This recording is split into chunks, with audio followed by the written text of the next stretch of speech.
Hey y'all, welcome and welcome back to my channel. It's me, KiaSimone, and we got to get into this last episode of Love and Marriage DC before this reunion comes on. Child, I'm just glad it's the last episode. These people made me laugh, they made me cry, they made me ready to say goodbye. Now, before we get into the review, I have a whole nother set of super thanks that I got to give shout outs for. So, I want to give a shout out to Shamani Ray, Pilar 8 Full, Sandra Is, Lorenzo Malone, Elijah's Mimi, Faye Coleman, Yvette Greer, Shy Go 2, NP. I thank y'all. I really appreciate y'all. Thank y'all so much. Also, please be sure to like, share, comment, and subscribe if you have not already. Now, let's get into this review. So the episode kicks off with the couples the next day after this last supper with Kevin. Apparently, they drank the night away to get over all of the trauma. And so now they're doing these vitamin IVs to try to get over these hangovers. Well, they so damn stressful that while they're on the vitamin IVs, they want to play a drinking game. Well, I'll be damned. Ashley brings out this card game. And it's a card game where it has these sexually suggestive statements. And you have to guess which of your friends this most closely matches. So, like, for example, they pulled the card, who will still be getting it in at 85 years old? And Monique said, that's easily Chris. And they start tripping about Erana and Jaime. They said, well, we know who it ain't going to be, the couple that's 50 years old and they ain't getting it in.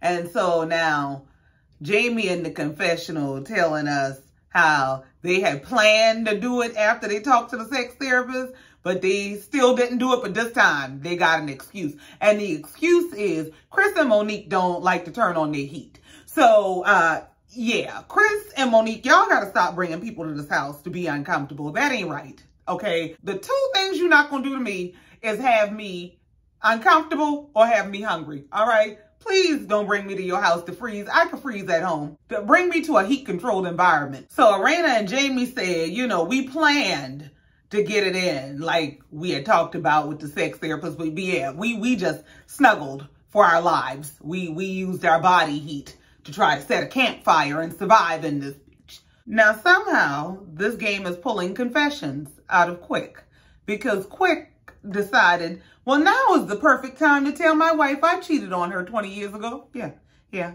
I think this is the perfect time. So in front of the entire group, he says something about, something about when he was cheating on her back when they first got together. Ashley said, well, what are you talking about? Well, you were cheating on me when?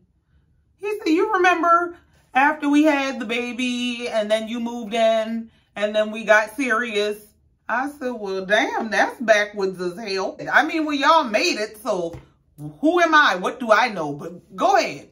Ashley said, oh, no, honey, we are one, okay? If I'm embarrassed, you embarrassed. So, yeah. While you talking about you cheated on me and I didn't know, what I did know is that I cheated on you and that you knew about it. So, what you talking about? I said, well, there's a checkmate for your ass. Ashley said, Quik can think what he want to think, but Quik ain't never did no dirt, and I ain't got my lick back. Trust that. I don't play that. I said, well, she's a damn savage.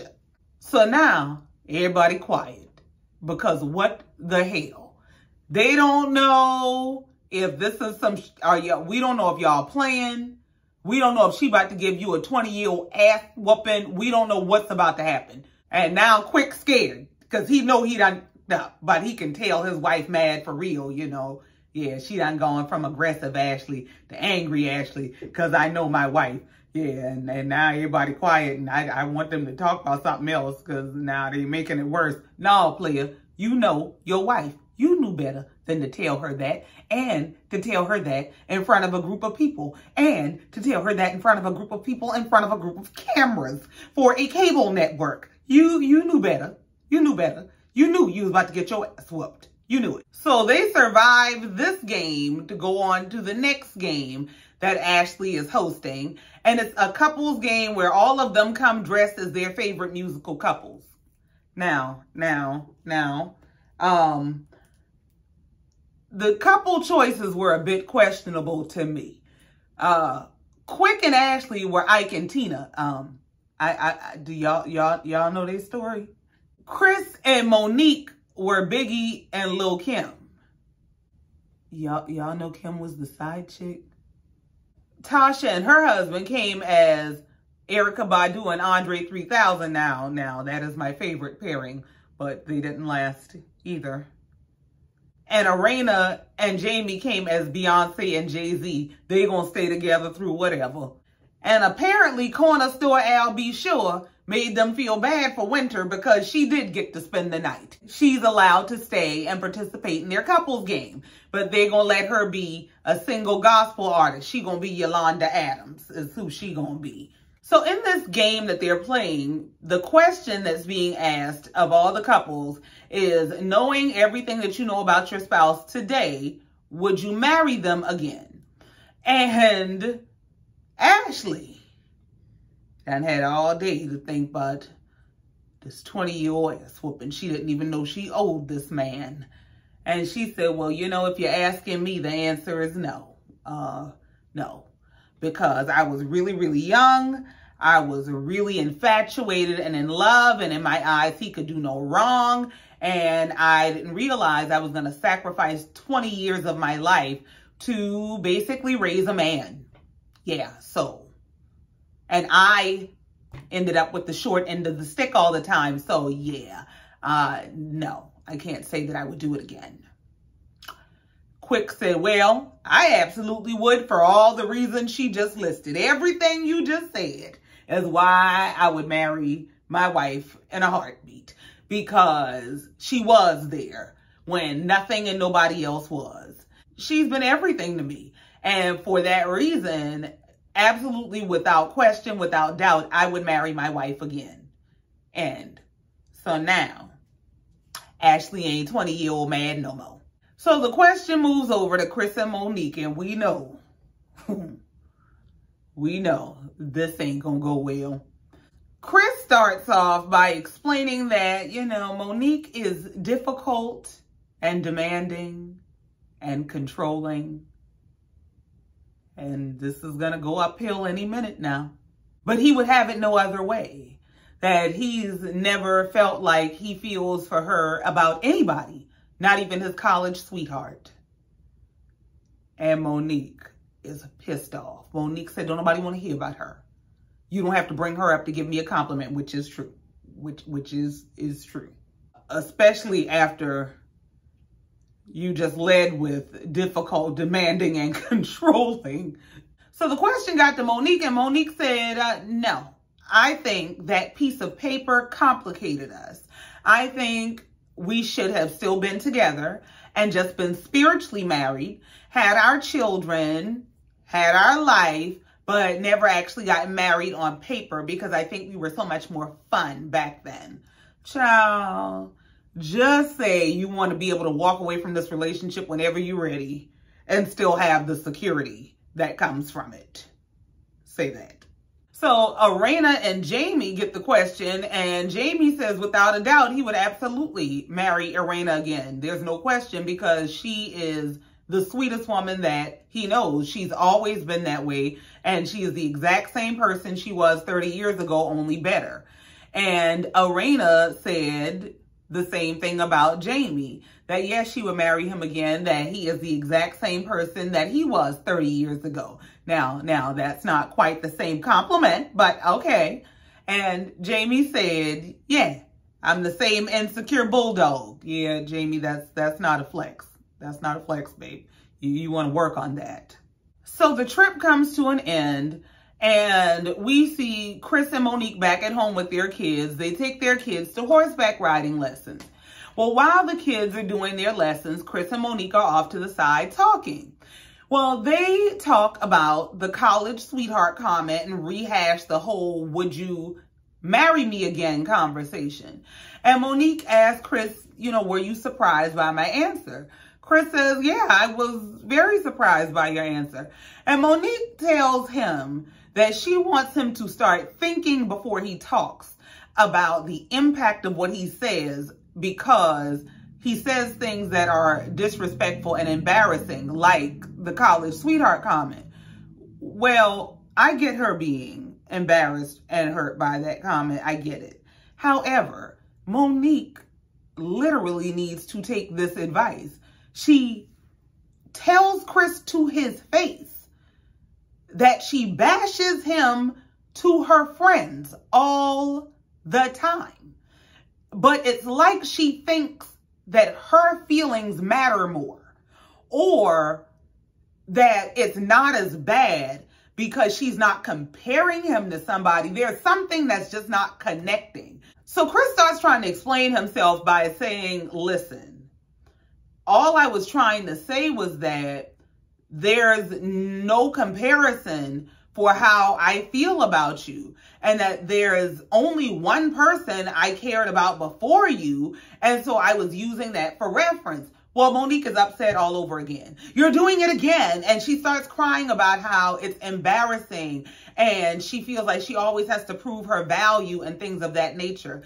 The thing is, these are issues that are bigger than Chris. These are issues that are going on inside Monique, that Monique probably needs to sit down and talk to somebody about what she's dealing with, about her self-esteem and self-worth issues, because she is to a degree where she can't even communicate about the subject without being triggered. Like, I get being upset about why would you need to reference your college sweetheart in order to give me a compliment. Like, you can just leave her out of it and say how you feel about me. I get that.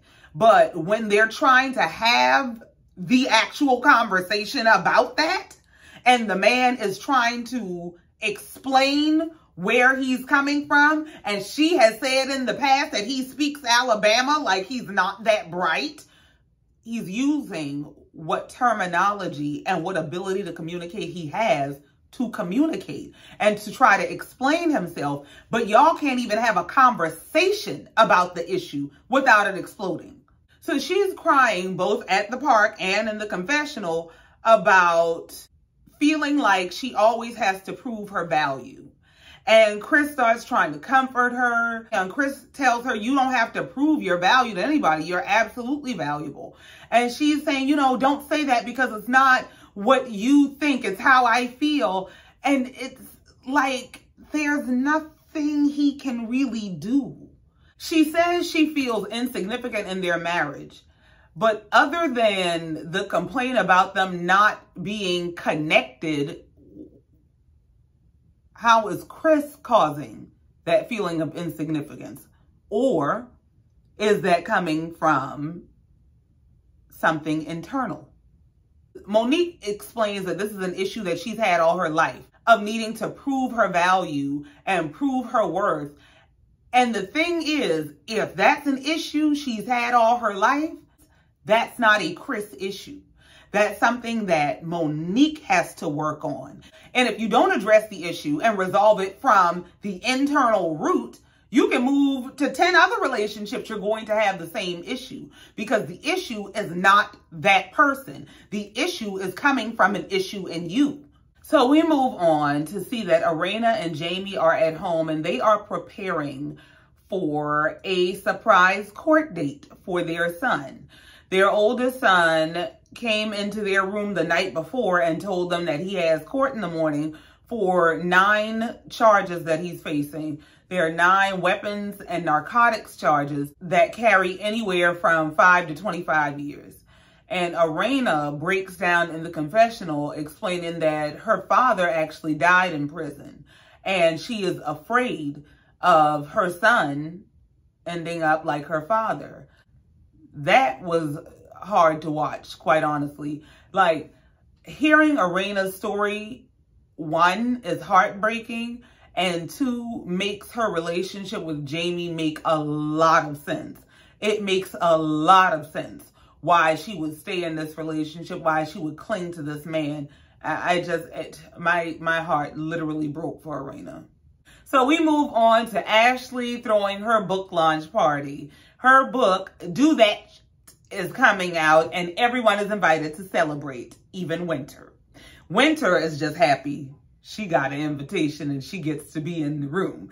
Well, everybody's at the party kind of kicking it and hanging out, and Erana and Jaime pretend that they going to sneak off and have a quickie. Child, y'all was just calling each other brother and sister and saying how y'all don't even like please, sir, don't touch me. And now, all of a sudden, y'all feisty, freaky, and free. Please go to hell. So Ashley reads an excerpt from her book, and then Quik surprises her with the proposal that she never got. So apparently, when he proposed to her 15 years ago, his shoulder was broken. So he wasn't able to get down on one knee, and she has not let him forget about it. So he thought this was the perfect opportunity, especially on the heels of him confessing that he was cheating 20 years ago, and he might still get a flashback ass whooping, that this was a good time to give her a new ring. Yeah. So he gets down on one knee and gives her this new beautiful ring and says he's going to sing to her. Well, she said, you better not, because you cannot sing. Well, he said, y'all be quiet and watch this.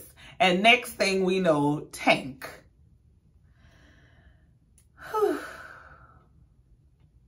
Because God is good. Tank is singing to her. Child. Yes, God. And so Tank is singing the song about getting down on one knee and how he would make a scene in front of his family and friends. And it was literally narrating the scene. And yes, I'm a sucker. And yes, I cried. And yes, you can mind your damn business. And don't judge me. Thank you. And that's where the episode ended, with black love, honey. Child, it was everything. I think it was just a perfect moment. It was so beautiful. I love Quik and Ashley. I know I talk trash about Quik and his little man syndrome, but Quik and Ashley are I just love them. They're beautiful to me. It was a beautiful moment, a beautiful way to end the season. And yeah, so next is going to be the reunion, where Carlos is asking the burning questions like, yeah, Monique, they say you came on this show as a setup to embarrass your husband and try to get a divorce. What you got to say about that? And Erana, we worry about you, girl. You okay? And Winter is pulling out receipts on everybody, man, but her own child. It's gonna be a mess. But that's it. That's all. I ain't got no more. As always, thank you so much for coming down here, listening to me, and letting me get it off my chest. Please be sure to like, share, comment, and subscribe if you have not already. And in the meantime, until next time, just like every time, I love you and I mean it. Bye.